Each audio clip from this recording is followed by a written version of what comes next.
ഒട്ടും വളച്ചുകെട്ടില്ലാതെ നേരെ 3 പേരെ പറ്റി അങ്ങോട്ട് പറയാം. 3 പേരെ പറ്റി. കഴിഞ്ഞ ദിവസം രാത്രി തീവ്രവാദിസ്ഥാനിലെ മതഭീകരരുടെ ആസ്ഥാനങ്ങൾ തിരഞ്ഞുപിടിച്ച് ഹിന്ദുസ്ഥാൻ സിന്ദൂരം പോലെ അങ്ങോട്ട് പൊടിച്ചു കൊടുത്തിരുന്നല്ലോ. അതിനെപ്പറ്റി 3 മാരക വ്യക്തികൾ അവർ നടത്തിയിട്ടുള്ള അഭിപ്രായങ്ങളോടുള്ള ഒരു ചെറു പ്രതികരണമാണിത്. സാംസ്കാരിക, രാഷ്ട്രീയ, മാധ്യമ കേരളം വലിയ സാമൂഹ്യ മൂല്യം കൽപ്പിക്കുന്ന പ്രബുദ്ധ കേരളത്താൽ ആഘോഷിക്കപ്പെടുന്നവരാണ് തീർച്ചയായിട്ടും തനി മലയാളികൾ കൂടിയായിട്ടുള്ള ഈ 3 പേരും. സ്ത്രീപക്ഷ കേരളത്തെ മാനിച്ചുകൊണ്ട് ആദ്യം കൂട്ടത്തിലെ പെൺലിംഗത്തെ പറ്റി പറയാം. 1, സാംസ്കാരിക കേരളത്തിന്റെ ശോകക്കുട്ടി. ഈ സാമൂഹ്യ മാധ്യമ കാലം കേരളത്തിന് ഒരുപാട് മാലിന്യങ്ങളെ സംഭാവന ചെയ്തിട്ടുണ്ട്. അതിലൊരു മാലിന്യമായിരിക്കാം തീർച്ചയായിട്ടും പോകാനും. എങ്കിലും അതിൽ ഏറ്റവും പ്രമുഖ വ്യക്തിത്വം എന്ന് പറയുന്നത് കേരള സമൂഹത്തിന് മുന്നിൽ നവമാധ്യമങ്ങളിലൂടെ ശോകക്കുട്ടി, ഭോഗക്കുട്ടി എന്ന് സ്വയം പരിചയപ്പെടുത്തുന്ന ഒരു മനുഷ്യ വിഷമാണ്. അധ്യാപിക, എഴുത്തുകാരി, സാംസ്കാരിക പ്രവർത്തക, അതുപോലെ തന്നെ ഇടത് ഉൽപ്പതിഷ്ണു മുതലായിട്ടുള്ള നിലകളിലാണ് തലയ്ക്ക് വെളിവുള്ള മലയാളികൾക്ക് ആ സ്ത്രീ ബാധ്യതയായി മാറുന്നത്, പൊതുശല്യമായി മാറുന്നത്, ഉപദ്രവമാകുന്നത്. അധ്യാപികയാവാനുള്ള അടിസ്ഥാന യോഗ്യത തീർച്ചയായിട്ടും അവർക്കുണ്ടാവാം, അതില്ല എന്ന് ഞാൻ പറയില്ല. എന്നാൽ അതിനുള്ള അർഹത അവർക്കുണ്ടായിരുന്നോ എന്ന കാര്യത്തിൽ പോകാൻ തീർച്ചയായിട്ടും നല്ല സംശയമുണ്ട്. അത് അവരുടെ സാമൂഹ്യ മാധ്യമങ്ങളിലൂടെയും അതല്ലാതെ പൊതുവായും ഒക്കെ അവർ സമൂഹത്തോട് നടത്തി വരുന്ന ഇടപെടലുകളിലൂടെ പോകാൻ മനസ്സിലാക്കിയെടുത്തിട്ടുള്ള കാര്യങ്ങളാണ്. നാക്കുപിശക് ക്ഷമിക്കുക. എന്തായാലും കാശ് കൊടുത്താൽ അധ്യാപക ജോലി കൊടുക്കുന്ന ഈ എയ്ഡഡ് കോളേജുകൾ നമ്മുടെ നാട്ടിൽ ഉണ്ടായിരുന്നത് കൊണ്ടാവാം അടിസ്ഥാന യോഗ്യതയുടെ മാത്രം ബലത്തിൽ അനർഹയായിട്ടുള്ള ആ സ്ത്രീ അധ്യാപികയായി മാറിയത്. ദേവസ്വം ബോർഡിന്റെ കീഴിൽ പ്രവർത്തിച്ചുകൊണ്ടിരിക്കുന്ന ഒരു കോളേജിൽ പഠിക്കാൻ പോയിട്ടുള്ള കുട്ടികളെ ആയിരുന്നു അവരുടെ ആ ഗുരു പദവി കൂടുതലായി ഉപദ്രവിച്ചിരുന്നതെന്നാണ് കേട്ടറിവ്. ഇതൊരു സർട്ടിഫൈഡ് വീഡിയോ ആക്കണമെന്ന് പറയുന്ന ഒരു ആഗ്രഹം ഉള്ളിലുള്ളത് കൊണ്ട് അവരുടെ ജീവിത ചരിത്രം തൽക്കാലം പോങ്ങൻ കൂടുതലായിട്ട് പറയുന്നില്ല, ചുരുക്കുന്നു. കാര്യം പറയാം. സിന്ദൂർ ഓപ്പറേഷനുമായി ബന്ധപ്പെട്ട് അവർ ഒരു പ്രതികരണം നടത്തി സാമൂഹ്യ മാധ്യമങ്ങളിലൂടെ. തീർച്ചയായിട്ടും അവരെ പോലുള്ള വലിയ വലിയ കൂറ്റൻ ആളുകളൊക്കെ പ്രതികരിച്ചു കഴിഞ്ഞാൽ ആ പ്രതികരണം സാമ്പ്രദായിക മാധ്യമങ്ങൾ വലിയ പ്രാധാന്യത്തോടുകൂടി കൊടുക്കും. സർട്ടിഫൈഡ് വീഡിയോ ആക്കാൻ വേണ്ടിയിട്ട് ഞാൻ കുറച്ചുകൂടി അടക്കം കാണിക്കുന്നു. എന്തായാലും ആ ഒരു പ്രതികരണം രാജ്യത്തിന്റെ താല്പര്യങ്ങൾക്ക് എതിരായത് സ്വാഭാവികമായിട്ടുള്ള ഒരു സംഗതി മാത്രമാണ്. അതിലെനിക്ക് വിയോജിപ്പില്ല. കാരണം ഏതെങ്കിലും ഒരു പുരുഷ പന്നി ഈ പശുവിനെ പോലെ പാല് ചുരത്തുമെന്ന് വിശ്വസിക്കാൻ മാത്രം പ്രബുദ്ധത തൽക്കാലം ഇല്ല. അതുകൊണ്ട് ശോകഭോഗയായിട്ടുള്ള ആ ഡബിൾ കുട്ടി ദേശവിരുദ്ധയായിട്ടുള്ള ഒരു സുടുക്കുട്ടിയായി കഴിയുന്നു എന്നതിൽ എനിക്ക് ഒട്ടും തന്നെ പ്രയാസമില്ല. അവരിൽ നിന്ന് മാന്യതയോ മര്യാദയോ തികഞ്ഞ ഒന്നും തന്നെ ഈ പോങ്ങൻ പ്രതീക്ഷിക്കുന്നുമില്ല. സ്വാർത്ഥബുദ്ധി, അവസരവാദം, അല്പത്തരം, താതസമൃദ്ധി മുതലായിട്ടുള്ള സദ്ഗുണങ്ങൾ സ്വഭാവത്തിലുള്ള ഏതൊരു വ്യക്തിയും സ്വീകരിക്കേണ്ട സമീപനം തന്നെയാണ് അവർ ജീവിതത്തിൽ ഉടനീളം വച്ച് പുലർത്തുന്നത്. അതും നേരത്തെ പറഞ്ഞതുപോലെ അവരുടെ സാമൂഹ്യ മാധ്യമ ഇടപെടലുകളിലൂടെ, അതല്ലെങ്കിൽ പൊതുവായിട്ടുള്ള സമൂഹത്തെ പ്രതി അവർ നടത്തിക്കൊണ്ടിരിക്കുന്ന ഇടപെടലുകളിലൂടെ പോങ്ങൻ മനസ്സിലാക്കിയെടുത്തിട്ടുള്ള കാര്യങ്ങളാണ്. എന്തായാലും അതിന്റെ ഗുണം ജീവിത സമൃദ്ധിയായും സാമൂഹ്യ അംഗീകാരമായും ഒക്കെ അവർക്ക് ലഭിക്കുന്നുമുണ്ട്. സത്യം പറയാം, അതിലും പോങ്ങൻ ഒട്ടും തന്നെ മുഷിപ്പില്ല, കുശുമ്പില്ല. സ്വയം വിൽക്കാനുള്ള കഴിവും സമൂഹത്തെ സമൂലം കബളിപ്പിക്കാനുള്ള സാമർഥ്യവുമില്ലാത്ത ഒരാളും ഈ നവമാധ്യമ കാലത്ത് ജീവിത വിജയം കൈവരിക്കില്ല, ആഘോഷിക്കപ്പെടില്ല, അത്തരക്കാർ അംഗീകരിക്കപ്പെടില്ല. ഉള്ളത് പറഞ്ഞാൽ അവർ അതിജീവിക്കാൻ പോലുമുള്ള സാധ്യതയില്ല.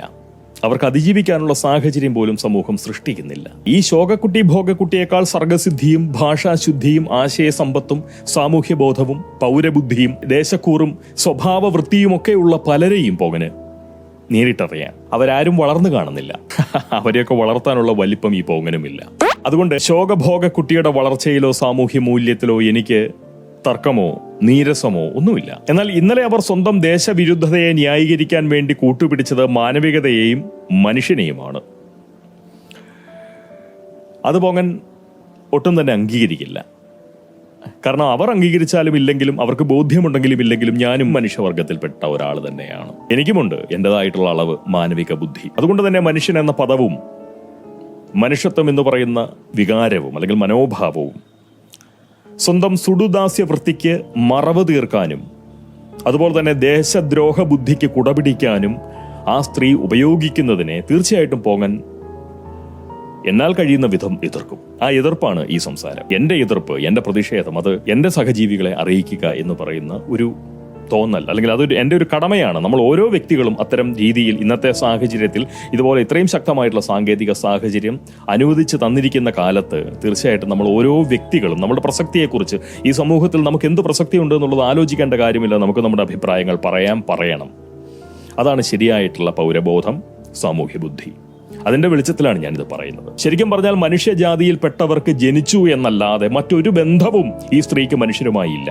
ഞാൻ കുറച്ച് അതിര് കടന്ന് പറയുന്നുണ്ടോ എന്ന് നിങ്ങൾക്ക് തോന്നിയെങ്കിൽ പോലും സത്യം പറയാം, അവർ അത് അർഹിക്കുന്നു എന്ന് പറയുന്ന ഉത്തമ ബോധ്യത്തിലാണ് ഞാനത് പറയുന്നത്. ദേശം എന്ന് കേൾക്കുമ്പോഴല്ല, മനുഷ്യൻ എന്ന് കേൾക്കുമ്പോഴാണ് അവരുടെ സിരകളിൽ ചോര തിളയ്ക്കുന്നതെന്നും അവർ പറഞ്ഞു വെച്ചിട്ടുണ്ട്. അതായത് അതിരുകളില്ലാത്ത മാനവിക സ്നേഹമായിട്ടാണ് അവർ സ്വയം അവരെ സമൂഹത്തിന് മുന്നിൽ അവതരിപ്പിക്കാൻ ശ്രമിക്കുന്നത്. അർഹതയില്ലാതിരുന്നെങ്കിൽ കൂടി അവർ ഉപജീവിക്കാൻ എടുത്തിട്ടുള്ള തൊഴിലെന്ന് പറയുന്നത് അധ്യാപനമായതുകൊണ്ട് മാത്രം പോകാൻ അതിന്മേൽ കൂടുതലൊന്നും പറയുന്നില്ല. പകരം 3 പേരുകൾ പറയാം. ഒന്ന് Kim Karunakaran, 2 PS Anu, 3 S Sujith. അത്രയും നിരപരാധിയായ എൻ്റെ മകനെ ഈ മാർക്സിസ്റ്റുകാർ ആ പുഴയിൽ എറിഞ്ഞ് കൊന്നത് എന്തിനാണെന്ന് ഇപ്പോഴും എനിക്ക് മനസ്സിലാകുന്നില്ല. എൻ്റെ ജീവിതാന്ത്യം വരെ ആ ചോദ്യം ഇങ്ങനെ നിലനിൽക്കുകയാണ്.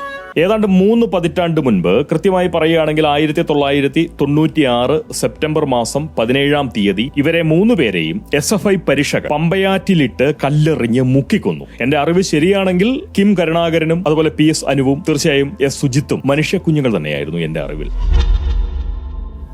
എന്റെ ഓർമ്മ ശരിയാണെങ്കിൽ ശോകഭോഗ കുട്ടിയായിട്ടുള്ള ആ ഡബിൾ കുട്ടി മറുത, അല്ലെങ്കിൽ ആ ഇരട്ടത്താപ്പ് റാണി അക്കാലത്ത് കൊല്ലപ്പെട്ട ഈ 3 കുട്ടികളും പഠിച്ച കോളേജിലെ ഗുരുനാഥയാണ്.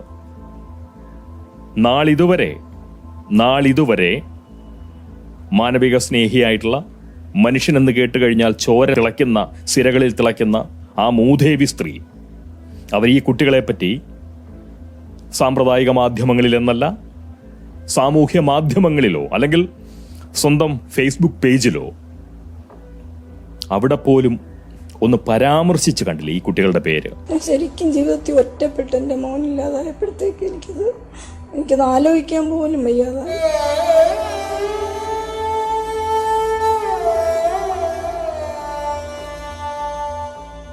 വെറും ഇരട്ടത്താപ്പ് റാണിയായിട്ടുള്ള ആ ഭോഗക്കുട്ടിയുടെ കണ്ണിൽ കിമ്മും അനുവും സുജിത്തും ഒന്നും മനുഷ്യരല്ലേ?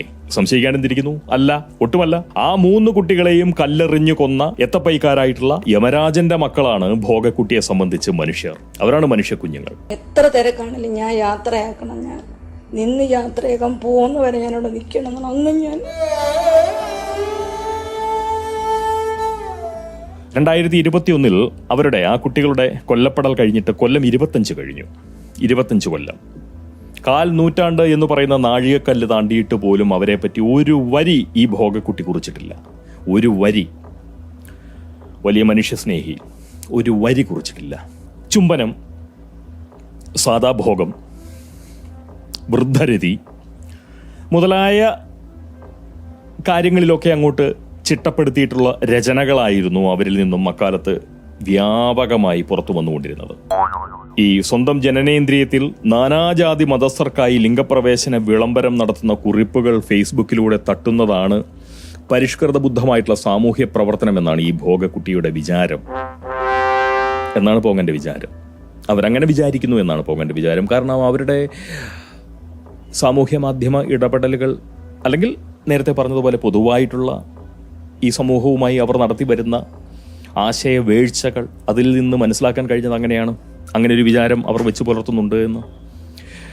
എന്തായാലും നിക്കറൂരി നോക്കി ഭർത്താക്കന്മാരെ കൊന്ന് ഹൈന്ദവ സ്ത്രീകളെ മതഭീകരവാദികൾ വിധവകളാക്കിയതിൽ ഈ ഭോഗക്കുട്ടി ഒട്ടും തന്നെ ശോകിച്ചു കണ്ടില്ല, അല്പം പോലും ശോകിച്ചു കണ്ടില്ല. ഒരുപക്ഷെ അത്തരമൊരു സൗകര്യം ചെയ്തു നൽകി തന്റെ ദാമ്പത്യത്തെ അനുഗ്രഹിച്ചില്ലല്ലോ എന്ന നൈരാശ്യമാവാം ആ സ്ത്രീക്കുള്ളത്. എന്ന് വെച്ച് കഴിഞ്ഞാൽ ഭർത്താവിനെയൊക്കെ കൂട്ടി, ഭർത്താവ് ജീവിച്ചിരിപ്പുണ്ടെങ്കിൽ, എനിക്ക് അവരുടെ കുടുംബ പശ്ചാത്തലം അറിയില്ല, ഉണ്ടെങ്കിൽ ആ ഭർത്താവിനെയും കൂട്ടി പഹൽഗാമിൽ അന്ന് പോവാൻ കഴിഞ്ഞില്ലല്ലോ എന്ന് പറയുന്ന ഒരു വ്യഥ അവരുടെ ഉള്ളിലുണ്ടാവാം. ആ വ്യഥയിൽ നിന്നായിരിക്കാം അവർ പ്രതികരിക്കാൻ മറന്നുപോയത്. നമുക്ക് ഉറപ്പ് പറയാൻ പറ്റില്ല, കുറ്റം പറയുന്നില്ല.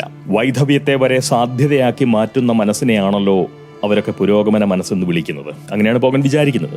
നേരത്തെ പറഞ്ഞതുപോലുള്ള അവരുടെ ഇടപെടലുകൾ അങ്ങനെയുള്ളതാണ്, അല്ലെങ്കിൽ ആശയ വീഴ്ചകൾ അങ്ങനെയുള്ളതാണ്. എന്തായാലും ഭീകരവാദികളെ കുടുംബസമേതം ഹിന്ദുസ്ഥാൻ കൊന്നപ്പോൾ ഭോഗക്കുട്ടിയിൽ ശോകത്തിന്റെ നനവ് വല്ലാതെ അങ്ങോട്ട് പടർന്നു. ഭീകരവാദികളുടെ മനസ്സു മാറാൻ ഭാരതം പ്രാർത്ഥിക്കുകയായിരുന്നു വേണ്ടതെന്ന് അവർ വിലപിച്ചു.